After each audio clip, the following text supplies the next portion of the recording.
good data, we can have good research. So the whole ecosystem is, how do we make sure our data is structured? How do we make sure our data is of good quality? And it is in the ethical framework of the Government of India, whether there is a DPDP Act which is going to come in probably 28 September is what is expected for the DPDP Act to be rolled out. So if that is a reality, then we should be ready to adapt to it. So we have our own data policies. So everything, so end of the day I would say it's all about these three pillars which will make a difference to us. Transforming our curriculum, we have to no longer wait for the curriculum to transform, we have to transform it today. Second is industry-driven curriculum. Industry-driven training is what we should be looking into skilling. And the third one is utilizing data for the overall benefit of the society and collaboratively working between academia, industry, government. That's how we should be looking forward is what I would say we should be taking it forward. Just a follow-up question on that to all of our panelists. So as Afi sir also talked about regulation and compliance, he also mentioned about the importance of the correct data. So do you think our medical students, be it nurses or doctors, are taught about such things? Are they taught about DPDP acts, for example? Do they know the consequences of such things? So that would be my take to all of you who want to take that. Yeah, with these concepts, we are slowly, as I was trying to tell earlier also, these concepts are now being taught from students as well. We have a concept called foundational course for MBBS students, which every MBBS student should know, every student should know. It will have the basics of what are the acts which are available, which are the, what is data, what is artificial intelligence, and what is anonymization, what is pseudo-anonymization. All these concepts we have been teaching our students about how every student, whether it's nursing, medical or dental, should be at least aware about the basic principles of data, anonymization and the misuse of data or good use of data. Thank you so much, sir. Now I would like to move to Dr. Sucheta. Ma'am, how can medical colleges better collect, manage and use research and clinical data to contribute to innovations in diagnosis, disease biomarkers or personalized medicines? First and foremost, I think we need faculty empowerment. You know, the faculty has to be properly trained to do, to analyze and to understand what has to be put forward. Along with that, when they are empowered, we also need to have the students to be also on the same page. Students have to be, as you rightly said, you know, not many students are aware of all the laws, the regulations, etc. So they have to be sensitized to what they have to be doing. Also, there has to be an infrastructure investment. Without the infrastructure investment, I don't think things will work. And assessment. When we are doing all this, assessment which is carried out in the proper perspective is also important. Ultimately, we've always been saying that assessment drives learning, and that is why I'm not trying to say that for every little aspect that is put forward, you assess the student, but at least there has to be some amount of evaluation to see how much of what we have said or taught has been internalized. So there are these four aspects that we need to know, because ultimately, even the curriculum transformation, we're saying that so much things, I mean, I said this in the morning also about curriculum overload. We keep on adding so much and we rarely remove what is outdated, you know. And every stakeholder is so passionate about what they have added to that whole curriculum that none of them want to say, take us a stand back and say, all right, I give up so much part of it. And remember that our students also have just that much time.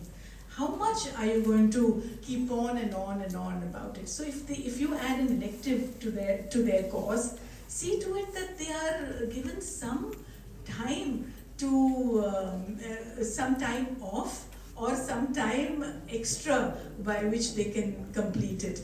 And that is why it's my plea to the NMC or to the erstwhile agencies that that time has come for us to change the way we schedule our classes. We can have round-the-clock classes, and plus, why that 75% attendance compulsory? Do you think it will work? And why that all the time, you are sort of following the students? Can we make an experiment by saying that we give you all the liberty as long as learning is occurring and as long we have inculcated the idea of lifelong learning and professionalism, can we take a chance? Yes. So can we trust them? I think, as a mother and as a grandmother, I have seen that if I tell my grandchild, I trust you not to do this, I'm sure my grandchild is never going to walk out just like that out of an open door, because I have said, I trust you. And you've told, this is the line, and you can't go there because it could be harmful. So these are aspects that I think, this will not come with proper teaching, this is the book that you have to read. It has to come from within. And who best but us as being good role models and setting the stage for all this to happen. So that's my take on it.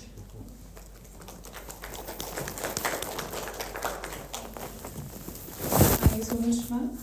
Now I'll move towards Dr. Faridi. So, as a senior academic leader, how do you see the role of medical universities evolving to become innovation hubs? And not just in research, but in co-developing technologies with industry. Over to you, sir. Again, a very difficult question. But before saying a few words on your question, with permission of Professor Srivastav, when he was the chairman of NCI, that time I was working at the RIM as FCI inspector. Sir, दो एक चीज़ इसमें रह गई. As far as the medical regulatory body is concerned, there are many other courses being run which do not come under NCI. For example, DNB courses are running. They are at par. At one time they were not at par. Then sometimes they become at par with MD, then again they take it off. The NCI came with abolished all diploma courses. They converted to degree courses. Then the diploma courses taken up by DNB now. Then there is also ICP, the Indian College of Physicians in Maharashtra. There is also fight going on in the Supreme Court when they are equivalent to should be recognized, not recognized. There's a DON diplomas are there. So there are a number of agencies are. So I don't know what to be done with all this. Maybe that one of the answers could be this exit examination that probably may take some sheen out of it, which is happening around. So another word about just 30 seconds for, because I had an opportunity to work both in government system for almost 32 years and then in a private sector. Private sector looks from the apparently that they are better off, they are not better off. In fact, they are discriminated at every level. So much so that if there is any deficiency, minor deficiency in private medical college, course will stop, de-recognize. But the same problem happens in government college, then the letter goes to the secretary of the department of that government, and he just gives the answer, we'll do in 6 months' time, and things stop there. I inspected a very prestigious medical college in India, and it was a second inspection of that college, and that college is not up to mark. My report was against, but that is still flourishing. And that is said to be a father of many medical colleges. So I won't name the college, but so the situation is not very good. We need a really robust regulatory body. Sometimes we feel very constrained. But as for 17 years I was MCI inspector. So I know that whether the things happen. And still having NMC also happening. 34 officials were caught very recently, only 2 months back. But nevertheless, things can improve. Or many of the things we do, we can improve it, and no doubt about it. Now coming to the specific question, and also taking from Dr. Tandekar, see, imagine that when I passed my MBBS, imagine I was admitted in 1970. And in 1970 to date, and earlier also, the course was 5.5 years, MBBS course. It's today also 5.5 years. Some chunks we have done a little bit here and there, but the total duration remains 5.5 years. But in my time, when I did my MD, there was no CT in my college.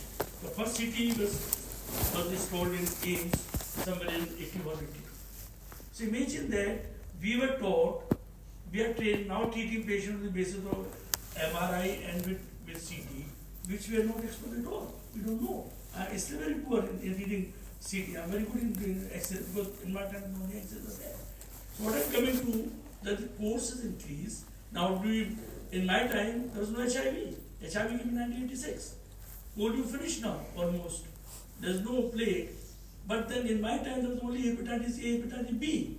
And not A, not B. Now it's a B, C, D, E, F, so many. So things are changing fast. And therefore, there's a need. There was no commission, disease of pollution. So, no plastic disease. Plastic has gone even up to the ovum and the sperm. So the problems are there. But the course duration remains the same. Now, in that time, you are adding the course to the medical colleges or medical universities. At the same time, you are expecting the faculty to involve in innovations with industry participation. It is extremely difficult. You will talk about it, but it will not be possible to do it until and unless the entire medical education system is made in such a way that when I was doing my fellowship in America, at that time, every faculty was given 2 months for research. 2 months for OPD, 2 months for research, and therefore 8 months for clinical duty. So this is a system to be yes, I will be totally involved in my research. What kind of research we have? We are just adding to the knowledge. We are not creating knowledge. ERA, fortunately, before the MCI made the paper compulsory, publication compulsory for promotion, in 2008, the ERA wanted to have every faculty member to do research. Then everybody said, "I'm to practice." After 4 o'clock, everybody is busy in practice. See, most of the states practice is allowed. Delhi is not allowed, but most of the places are allowed. So in that situation, how can you do research? It's based on PG thesis. You know what a PG thesis is ultimately being done in India. So my answer to the question asked for me is that it is not possible at this stage for the medical college or medical university to have a close rapport and working with the industry at this stage. But yes, having said that, since the digitalization has come up now, AI has come up, people are a little afraid also. Few departments are actually may become non-extinct after some time. So there is now thinking that let us also be, rather than not able to work into it, at least have some semblance with it so that you also become the part of it. And then my take on that is that after the think tank which is established in ERA with Siemens, that let the digital or IT people ask from the users what they want and what will be easier for them to do it, rather than you go on making it may not be useful for us. So in that case, yes, there's a need to understand both to each other rather than only commerce in it. So there is a scope. If the medical education is little, in a little change in a way, tweak somewhere and there, this is a possibility to engage with the industry. But at this stage, I don't think it will be really possible. That's my answer for that. Thank you so much, sir. Very well put. So now my question to a very special person. So, sir, you have been the member of a National Education Policy Committee, Government of India. You have written the National Health Policy. You are also the former advisor to the Union Health Minister. So this question is perfectly suited for you.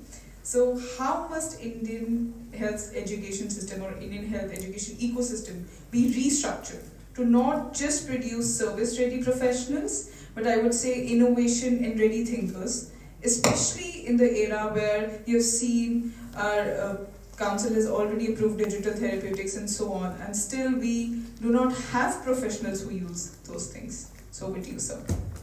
Sakshi has been my colleague, so I know her sense of humor. So she wanted to say the culprit is sitting here. Very special person, and she is known for that in office. Is to tell the reality as humor, sarcasm, and I appreciate Sakshi. That's good. I mean, I know I keep telling my prime minister also. I enjoy, and you get the blame. You know, the fact is, but yes, there are gurus like Dr. Srivastava sitting, my very dear friend Dr. Steve McFeely, and for really some very high respect from our JSS, and of course, very dear leader Dr. Dilip, and Nitin is sitting here. So I'll tell you that I think Dr. Farid raised important points. I didn't have the privilege to hear other speakers. But you know, people think it's a very easy job when you are tasked to write policies. It is, I would say, as long as you tell me there is no committee and you write. So in health, Mr. Nadda told me, Rajan, till you don't write, you will not leave Delhi. And I had no one to tell me what to write. So I did what I wanted to do. I ended up putting whatever I wanted. Only as typically what happens that even the director who was given to me was the director of Ministry of Health, so he used to tell me, sir, instead of write IEC, I said, you are my typist, and you are not director here. Write digital health ecosystem and also qualify the word wearables, cloud, everything, so that you can't mess up later. In education, I had 9 members. And who was the chairman? The chairman of ISRO. But luckily what happened, Prakash Javadekar had his own way of telling. He said, sir, he has the political mandate, so please don't interfere. So I had, at some places I had my way. But some places I couldn't, I will be honest. But I think very important point raised on the PhD. So I actually covered some of the things that very few things I couldn't do, so which I put in the book. And I gave that analysis. So I think you all have touched 2 very important points. Innovation hubs. I looked at why USA became where it is, why China, who was below, before coming like much below us, before 80s, came to our level at 80s and now it is 5 times. What was the big thing that happened and who gave me this insight? Almost a decade back, V. Shanmugaratnam was Vice Prime Minister of Singapore.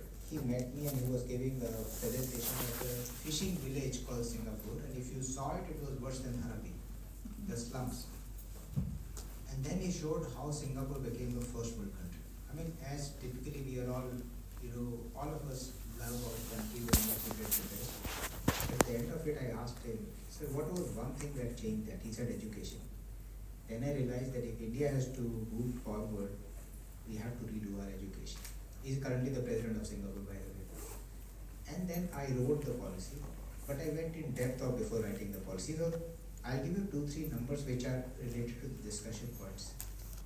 India produced at that time 10,000 PhD. We were $3 trillion in GDP. China produced 50,000 PhDs. They were $15 trillion. America produced 50,000 PhDs. They were $21 trillion. You can see, and I put the graph in the book. Actually, I had a presentation which must be on the web.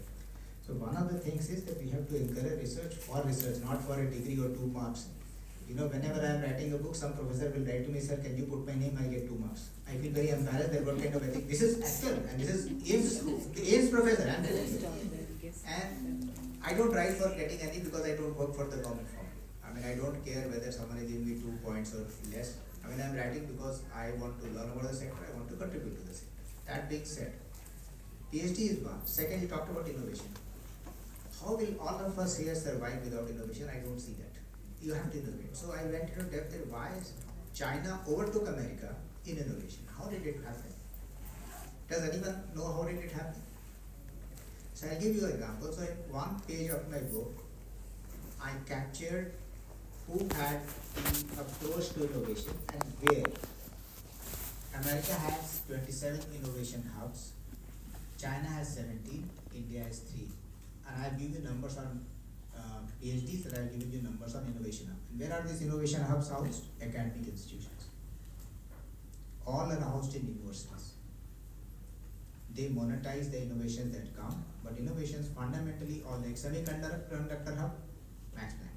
I mean, I'm just telling you, but if you go to the book, I have mapped all of them. So if you really want to, and why I like Dr. Faridi's institution is that they actually have a lot of science in what they pursue. That is their passion. The problem is they can't market themselves. They don't know, and I'm glad they don't know, because then they will only market. And what we need is pure science. The challenge is that this is not a culture. This is not a culture. This is exception. What we need is a culture. How will that happen? If you reward something, it becomes a culture. We don't reward that. What do you get as a reward? As he said, if you know someone, you're anyway flourishing, why you should do PhD? So the culture of encouraging something, as they say, what you measure is what you get. Actually, what you measure actually gets promoted, gets growth. We have to start encouraging the culture of research and innovation, which in policies we have put, but not in practice. So if someone went and saw ERA and what they do, they would say, oh, this is the best innovation, but will they get an award? No, because it's not a member of CII. And CII tracks that. Whom will they track? Who gives the highest membership? So our criteria are very driven towards finances. So I think fundamentally in education, I could change systems and policies, but culture is something that individually I can't change. I can write a policy, but all of us, if we start following something, and the majority or minority of the people who do and get rewarded, others will follow. We are a follower economy all over the world. Today everyone follows America because the numbers are big. Israel does fundamentally, everyone goes and ties up. Even America has to go to Israel for a tie-up. So I think that culture of innovation has to come. And that is something that we should look at as academic institutions, that what will drive that culture, because you shape people's thinking while they are studying. You can't shape later. When I'm got in the job, I've already got corrupted, because during my education I have seen what happens. So like America is saying, I mean, I have a chance to study even for a short while in America, my master's from UK. I saw how things are taught. I myself teach in Germany, so it's a very different way of teaching. And unless we start changing that, unless you recognize that flexibility of teaching, we have tried to do it in education policy to a level that you can't imagine. You can just change your course even after what you have done. I mean, I used to ask a question that when we have kept an entrance exam, why you are asking a basic qualification? I qualify an entrance, that means I am competent to do the degree. Just grab that. So a lot of things we change, but I think this requires not just a one-day event, but I think this is a culture that we should start discussing individually. If each of you sitting have a group of 5 or 10 people and say, start a change up, I think we will do it. Will it take time? I think yes. Can we do it fast? In the age of technology, we can. But it's a cultural change, not a policy change that is required in this country. I think you asked Dr. Rakesh Srivastava how many things he has changed. Still, I find him the most innovative person. He's the youngest of this panel meeting.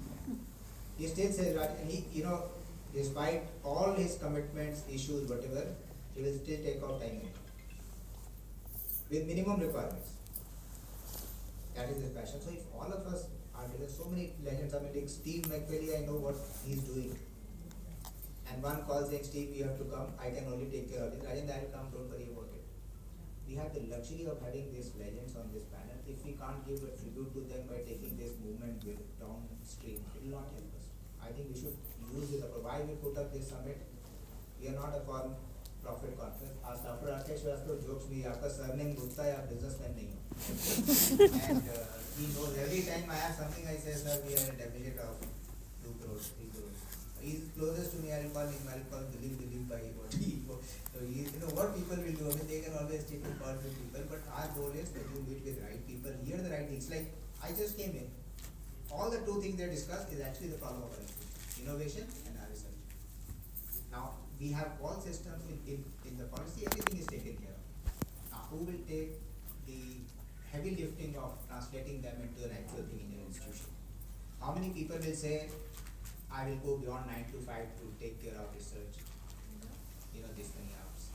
Will someone do that? Then the publication of research is very expensive. You also have to accept that. Will someone support? Government has a plan, but what money they give, I can't even submit a paper with that money. It costs you $100, $150 to submit to a journal. If it is a free publication, then again you have to pay $1,500 or whatever the money they charge.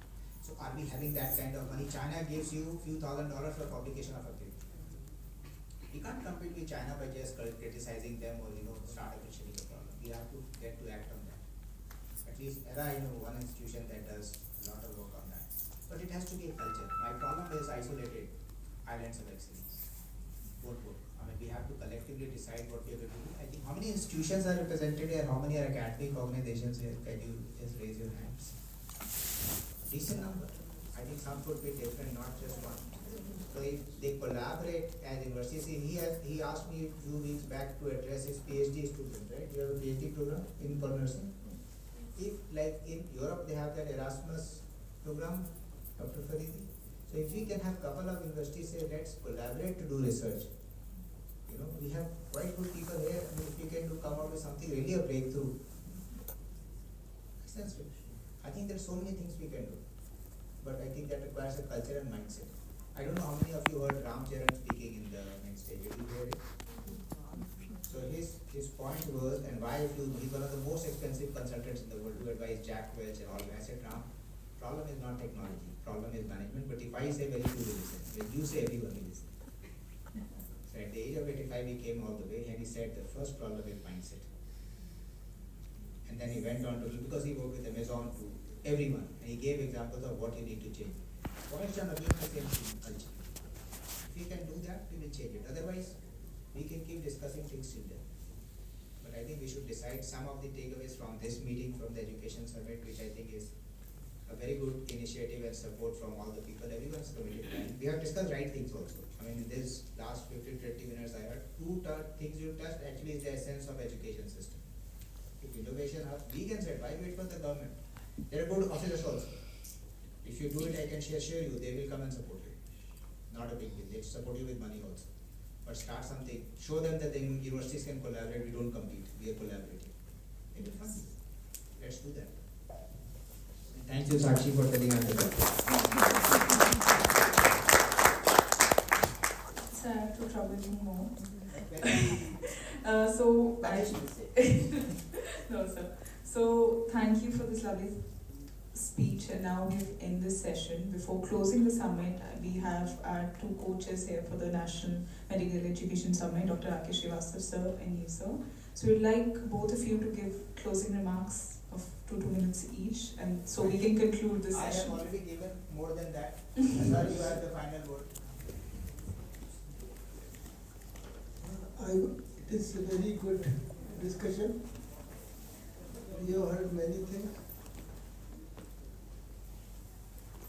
Maybe some are translatable in the actual setting wherever you are working.